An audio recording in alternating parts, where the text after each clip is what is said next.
জিনের বাদশাহ শশীনা হুজুরের সামনে হাজির করা হয়েছে, আমি সেখানে উপস্থিত।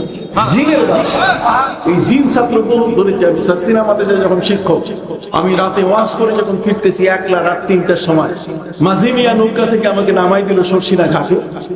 শশীনা ঘাটে নামার পরে একা মানুষ, আমি বাসায় যাব, আমার বাসা তো শশীনা।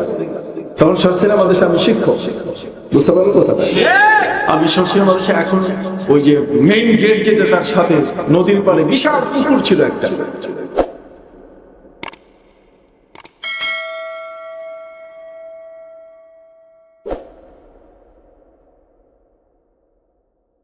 জ্ঞানের জায়গা তৈরি করতে হয়। এই মাঠটা যদি না হতো, এই প্রচারণা যদি না হতো, আপনাদের কি বসতে দেওয়া যেত? এরকম ভাবে আমাদের দেশের পীর মাশায়েখরা ধর্মটাকে, নবীর মহব্বতটাকে ধরে রাখার জন্য বিভিন্ন মাদ্রাসা প্রতিষ্ঠা করেছে। কথা বলে বিভিন্ন মাদ্রাসা প্রতিষ্ঠা করেছে। তার মধ্যে আপনাদের এই চট্টগ্রাম, এখানে এই ধর্মগঞ্জে একটা দ্বীনিয়া মাদ্রাসা প্রতিষ্ঠিত হয়েছে শশীনা দরবারের পক্ষ থেকে। যে শশীনা নবীর মহব্বত ছাড়া অন্য কিছু বুঝে না, যে শশীনা দরবার নবীর ভালোবাসা ছাড়া আর কোনো কথা তাদের সাথে বলে আপনি আগাতে পারবেন না। আপনি বিশাল বড় আলিম হতে পারেন, নবীর মহব্বত না থাকলে 2টা পয়সাও দাম নাই। অতএব এই ভালোবাসার প্রতিষ্ঠানগুলো দাঁড় করাতে হবে। বেদাত বেদাত যারা বলছে তাদের সাথে চ্যালেঞ্জিং অবস্থায় আমাদের থাকতে হবে। আমরা তাদেরকে এই বাংলার জমিনে এইভাবে বেদাতের কথা ঢালাও ভাবে বলতে দিব। তারা বেদাত কিসের উপরে ভিত্তি করে? তারা বুখারী পড়েছে, আমরা পড়ি নাই। তারা তিরমিজি পড়েছে, আমরা পড়ি নাই। তারা মুসলিম পড়েছে, আমরা পড়ি নাই।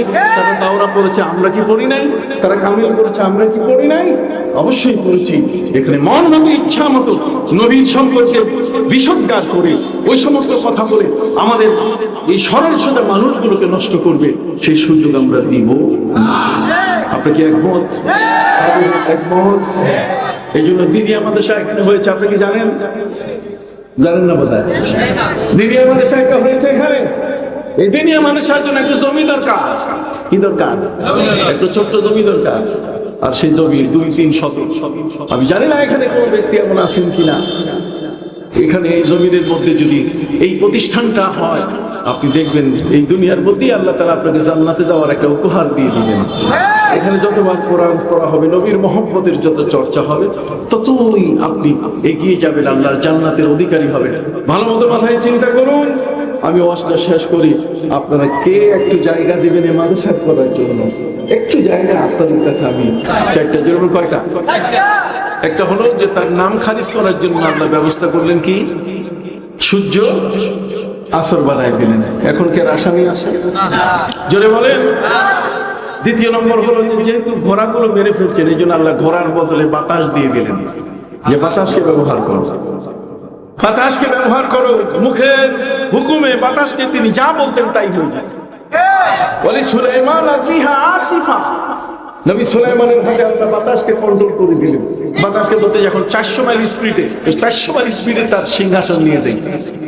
আকাশের সিংহাসন বাতাসের উপরে ভর করে, আকাশের প্লেনগুলো বাতাসের উপরে ভর করে চলে।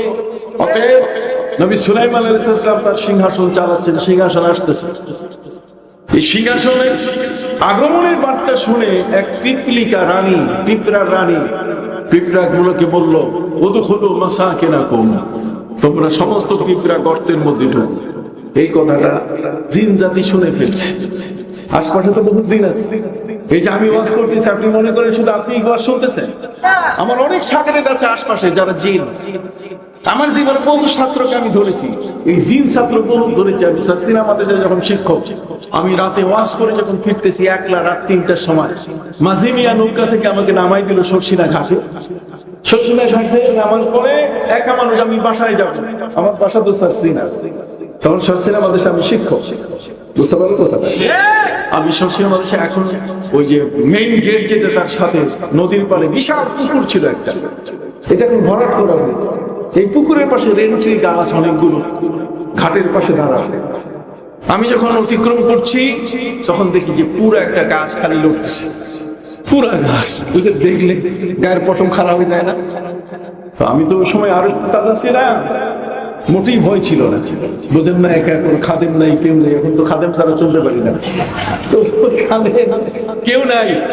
আমি লক্ষ্য করলাম গাছটা নড়তেছে, পুরো একেবারে গোড়া সহ নড়তেছে। কিরে দেখলাম উপরে একটা মানুষ। আমি গাছের কাছে চলে গেছি, যাওয়ার পর সাহসের সাথে আমি বললাম, নামো।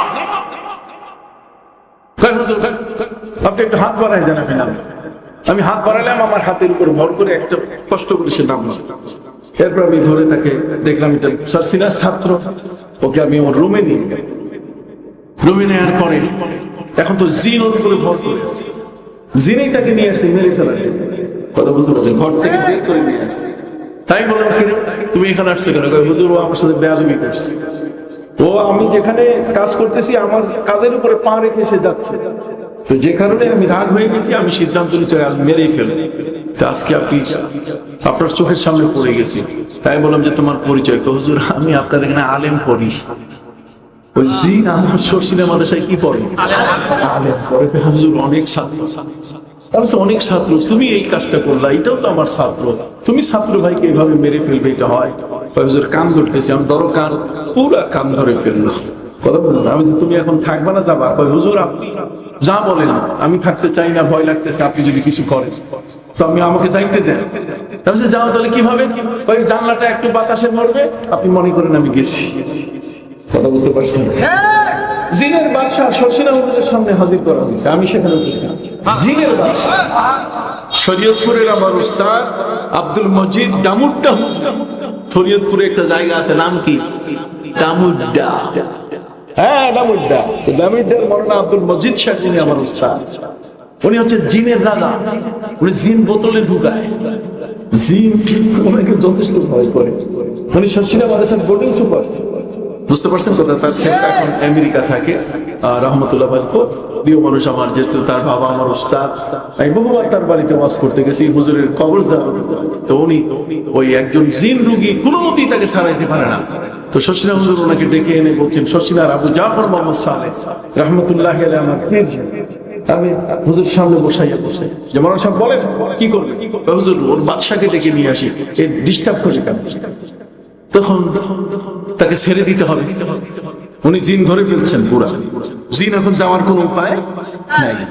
জিন মানে না অনেকে, অথচ কোরআনে আল্লাহ তাআলা সূরা জিন নামে একটা সূরা নাযিল করছেন। জিনকে মানতে হবে, কোরআনে যেটা আছে এটা অস্বীকার করলে কাফের হয়ে যায়। অস্তিত্ব আছে একটা শব্দের সাথে, হয়তো ইংরেজি জিন, জিন আর এই জিন দুই জিন এক, কেউ কেউ এক গোলায় ফেলে। তো যখন তাকে ছেড়ে দেওয়া হচ্ছে, তখন ওই ডামিড্ডা হুজুর জিনকে জিজ্ঞাসা করছেন যে তুমি তো যাচ্ছ তোমার বাদশাকে ডাকার জন্য, যাইতে কতক্ষণ সময় লাগবে আর আসবা কতক্ষণ? আমরা কি এক রাত একদিন অপেক্ষা করব না আরো কম বেশি? তখন ওই জিন বলে যে হুজুর আমার যাইতে লাগবে 1.5 মিনিট আর আসতে লাগবে 1.5 মিনিট। জিনের বাদশা কোথায় থাকে? কোহে কাপ।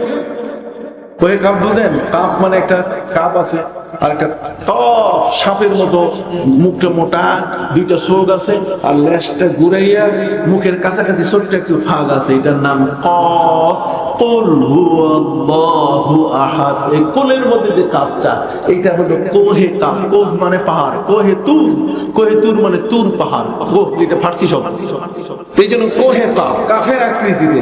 যে কাফের আকৃতিতে কোথায়? এটা মঙ্গোলিয়া। কেউ কেউ বলছে এটা ইরাকে। ইরাকে সে যাবে আর তার বাদশাকে নিয়ে আসবে, সময় লাগবে কত? সুবহানাল্লাহ। এই খেলাও তো দেখছি জীবনে, কতক্ষণ না এই খেলাও দেখছি। নবী সুলাইমান আলাইহিস সালামের জন্য আল্লাহ তাআলা জিনগুলো তার অনুগত করে দিয়েছেন, উপহার দিয়েছেন যে জিনের পুরো জাতিরা তোমার অনুগত করে দিলাম। ওয়াশায়াতিন কুল্লা বান্নাইন ওয়া গাওয়াস, যত জিন ইঞ্জিনিয়ার তোমার কথা শুনবে। ওয়া গাওয়াস, এবং যারা সমুদ্রের ডুবুরি হিসাবে ডুবায়, কতক্ষণ না সেই ডুবুরি গুলো তুমি যা বলবে। নবী সুলাইমান আলাইহিস সালাম যখন বিলকিস রানী তার দেশে আসে, তখন ডুবুরি জিনদেরকে বলছেন যে মণিমুক্তা যা আছে সমুদ্রের সব বাইর করে আমার হাতে দাও, আমি আমার সমস্ত নদীতে এগুলো ছড়াই দেব। আর বিলকিসকে বলবো যে তুমি পাঠাইছো মাত্র 2টা মণিমুক্তা, আর আমার দেশে দেখো যে আমার সমস্ত খাল বিলে শুধু মণিমুক্তা দিয়ে কি ভর্তি হয়ে আছে। সুবহানাল্লাহ। নবী রাসূলুল্লাহ ছিলেন এরকম শক্তিশালী এবং পাওয়ার। যাই হোক, জিন শুনছে যে পিঁপড়ার রানী পিঁপড়াগুলোকে বলছে গর্তের মধ্যে ঢুকে যাও। নবী সুলাইমান তিনি রাষ্ট্রের প্রধান, আল্লাহ তাআলা নবীদেরকে রাষ্ট্রের প্রধানও বানিয়েছেন। নবী সুলাইমান তিনি ছিলেন রাষ্ট্রের প্রধান। দুইজন মুসলমান, দুইজন কাফের। কাফেরের মধ্যে দুইজন নমরুদ এবং বখতে-নাসার, আর মুসলমানের মধ্যে দুইজন যুলকারনাইন এবং হযরত সুলাইমান। সারা পৃথিবী রাজত্ব করছে। সুবহানাল্লাহ। আরে বাংলাদেশের মধ্যে 52,000 বর্গ মাইলের রাষ্ট্রপ্রধান ছিলেন না, রাষ্ট্রপ্রধান ছিলেন সারা পৃথিবীতে, গোটা জগতের রাষ্ট্রপ্রধান ছিলেন হযরত নবী সুলাইমান আলাইহিস সালাম। নবী সুলাইমানের কাছে জিন খবর বলল, রিপোর্ট করলো যে আপনার সিংহাসন আসতেছে, এটা যাতে না দেখে এই জন্য পিঁপড়া তার রানী পিঁপড়াগুলোকে গর্তে যেতে বলছে, নির্দেশ দিয়েছে। যাও পিঁপড়ার ঠ্যাং ধরে অ্যারেস্ট করে আসো। জিন পিঁপড়ার ঠ্যাং ধরে নিয়ে গেছে, রানীর ঠ্যাং ধরে নিয়ে গেছে কার কাছে? নবী সুলাইমান। নবী সুলাইমান জিজ্ঞাসা করেন, পিঁপড়ার রানী, আমার সিংহাসন কি অপরাধ করেছে যে তোমার সমস্ত পিঁপড়াকে তুমি গর্তের মধ্যে ঢুকতে বললে? ইয়া আইয়াতুহান নামলু দুখুলু মাসাকিনা, তুমি আদেশ দিলে পিঁপড়া সব মাটির তলে যাও। তখন পিঁপড়া যে কথাটি বলেছে, সেখন কোরআনের কোন কথা আমাদের জন্য বাজে নয়, প্রত্যেকটি কথার মধ্যে শেখার বিষয় আছে। পিঁপড়া বলছে যে হুজুর, আমার এই সমস্ত পিঁপড়াগুলোকে, পিঁপড়ার রানী বলছে হুজুর সুলাইমান, আমার সমস্ত পিঁপড়াগুলোকে আমি আল্লাহর জিকির শিখাইছি। সমস্ত পিঁপড়া আল্লাহর কি করে? জিকির করে, এগুলো হরদম আল্লাহর জিকির করে। কিন্তু আপনার সিংহাসনটা এত কারুকার্য মণ্ডিত সিংহাসন, মানে দৃষ্টিনন্দন, এটা দেখলে মানুষের চোখের পলক পড়ে না, দেখলে আর মানুষ ওইদিকে চাইয়া থাকবে, তখন জিকির ভুলে যাবে। আমার এই পিঁপড়াগুলো যেন আল্লাহর জিকির থেকে এক সেকেন্ড যেন বিরত না থাকে, এই জন্য আমি ওই সৌন্দর্যের জায়গা থেকে আমি আমার পিঁপড়াগুলোকে তাদের গর্তে থাকতে বলেছি। এই জন্য আল্লাহর ওলিরা যারা রাষ্ট্রপ্রধানের দরবার পছন্দ করে যায় না, সেখানে চাকচিক্যময় বহু কিছু আছে, এগুলোতে তাদের দিলের পরিবর্তন হয় কিনা।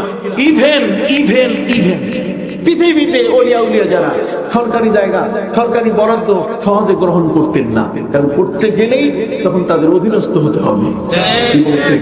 এই যে কতগুলো বিষয় সম্পর্কে বিরাগ, অনুরাগ, এই সবগুলো তাদের মধ্যে ছিল, এতে কোনো সন্দেহ নাই। যাক, যে কথাটি বলতেছিলাম আপনাদের সামনে, সেই বিষয়টি হলো যে আল্লাহ পাক রব্বুল আলামিন কাউকে না কাউকে কিছু কিছু উপহার দেন বান্দা হিসাবে। বান্দা ভালো কাজ করলে যদি আল্লাহকে খুশি করে, তো আল্লাহ তাকেও কি করেন? খুশি করেন। সুবহানাল্লাহ। আল্লাহ তাকেও কি করেন? খুশি করেন। ঠিক এরকম একজন বান্দা হযরতে ইমাম আবু হানিফা। ইমাম আবু হানিফা রাহমাতুল্লাহি আলাইহির মাসআলা হলো, যদি কোনো মা তার গর্ভে বাচ্চা থাকা অবস্থায় যদি মারা যায়, তাহলে সেই বাচ্চাটা মারা যাওয়ার সময়, মনে আছে কিনা, মারা যাওয়ার সময় তার পেটের মধ্যে টেস্ট করতে, মায়ের পেটটাকে এখন টেস্ট করবেন কি দিয়া? দেখেন, মওলানা সাহেব মানুষ, উনিও তো মওলানা ছিলেন। কতক্ষণ ইমাম আবু হানিফা রাহমাতুল্লাহি আলাইহি তিনি বলছেন, একটা কাপড় ভিজাইয়া, একটা কাপড় ভিজাইয়া, এই ভেজা কাপড়টা চিপে পানি ফেলে এটা মায়ের পেটের উপরে, মারা যাওয়া মৃত মায়ের পেটে দিতে হবে। যদি কাপড়টা শুকায় যায়, তাহলে মনে করতে হবে সন্তান পেটের মধ্যে এখনো বেঁচে আছে। সাথে সাথে পেট ফেরে বাচ্চাটাকে বের করতে হবে এবং জিন্দা বাচ্চা বের হবে। আবু জাফর তাহাবী রাহমাতুল্লাহি আলাইহি, শিশু তিনি মায়ের গর্ভে, গর্ভস্থ শিশু তিনি। শাফি মাযহাব অনুযায়ী মায়ের গর্ভে থাকা অবস্থায় তার মা মারা গেছেন, তার মাও ছিলেন শাফি, তার বাবাও ছিলেন শাফি, তার বংশের মানুষেরা ছিল শাফি মাযহাবের অনুসারী। যখন এই অবস্থায়, তখন হানাফি মাযহাবের একজন মহিলা সামনে ছিল। হানাফি মাযহাবের মহিলা বসে যান, একটু যদি দয়া করে সুযোগ দেন, তার একটা টেস্ট করবো। কয় কি? আমার মাযহাব হানাফি মাযহাব অনুযায়ী বাচ্চা যদি এই অবস্থায় মায়ের পেটে থাকা অবস্থায় মা মারা যায়, তাহলে এটা কাপড় দিয়ে পরীক্ষা করতে হয়।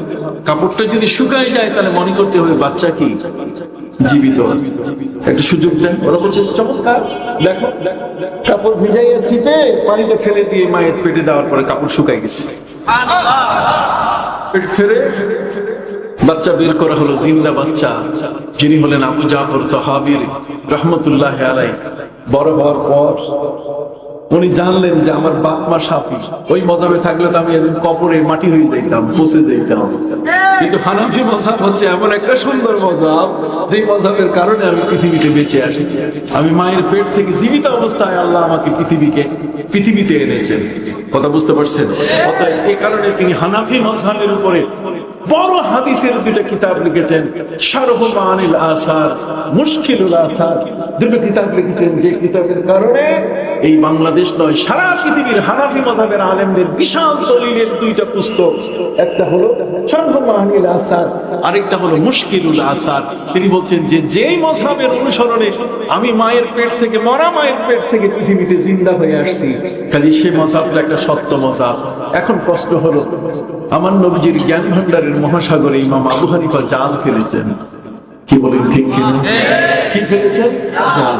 আর সেখানে যা জ্ঞান তিনি আহরণ করেছেন, সেই জ্ঞান আমাদেরকে উপহার দেওয়ার কারণে আজকে আবু জাফর তাহাবীর মতো একটা শিশু, তিনি মায়ের পেটে গর্ভ থাকা অবস্থায় মা মারা গেছেন, কিন্তু আল্লাহ তাআলা একজন মহাজ্ঞানী ব্যক্তির একটি জ্ঞানের স্পর্শে, একটা জ্ঞানের পরামর্শে, ওই জ্ঞানের কারণে জিন্দা হয়ে পৃথিবীর মধ্যে তিনি এসেছেন।